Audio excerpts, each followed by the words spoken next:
اے ماہ رمضان اے رب کے مہمان تیرا آنا مبارک۔ السلام علیکم ورحمۃ اللہ وبرکاتہ۔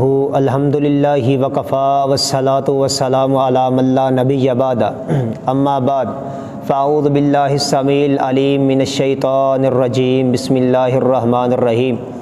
انما المؤمنون الذین اذا ذکر اللہ وجلت قلوبہم واذا تلیت علیہم آیاتہ زادتہم ایمانا وعلی ربہم یتوکلون۔ سامعین کرام، آج 3 رمضان المبارک ہے، تو آج کا سوال وائس آف پنجاب کے پلیٹ فارم سے آپ کے سامنے قیام اللیل کی اہمیت و فضیلت کیا ہے۔ نماز تراویح، قیام اللیل، نماز تہجد، یہ اہل علم، اہل محدثین کے ہاں ایک ہی نماز کے مختلف نام ہیں۔ تو قیام اللیل کی اہمیت، فضیلت، مقام اور شان بہت زیادہ ہے، جیسا کہ اللہ رب العزت نے قرآن میں مومنین کی صفتیں بیان کی ہیں کہ مومن ہوتا کون ہے۔ فرمایا انما المؤمنون الذین اذا ذکر اللہ وجلت قلوبہم، کہ مومن وہ ہیں جب ان کے سامنے اللہ کا ذکر کیا جائے تو ان کے دل ڈر جاتے ہیں۔ وَإِذَا تُلِيَتْ عَلَيْهِمْ آيَاتُهُ زَادَتْهُمْ ایمانا، اور جب ان کے سامنے قرآن کی تلاوت کی جائے تو ان کا ایمان بڑھ جاتا ہے۔ وَعَلَىٰ رَبِّهِمْ يَتَوَكَّلُونَ، اور وہ اپنے رب پر بھروسہ کرتے ہیں۔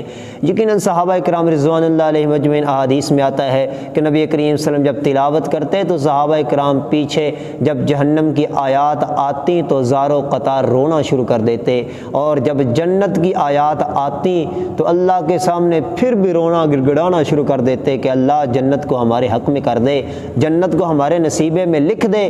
یقیناً قیام اللیل کی بہت زیادہ اہمیت اور فضیلت ہے۔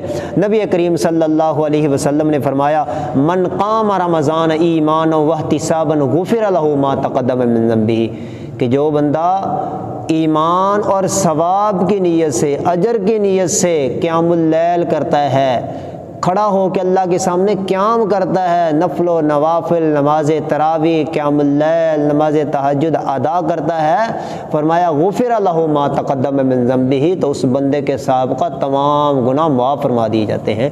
تو اللہ رب العزت سے دعا ہے کہ اللہ رب العزت ہمیں رمضان المبارک کے ان قیمتی لمحات سے اپنے آپ کو عبادت کے اندر مصروف رہنے کی توفیق عطا فرمائے۔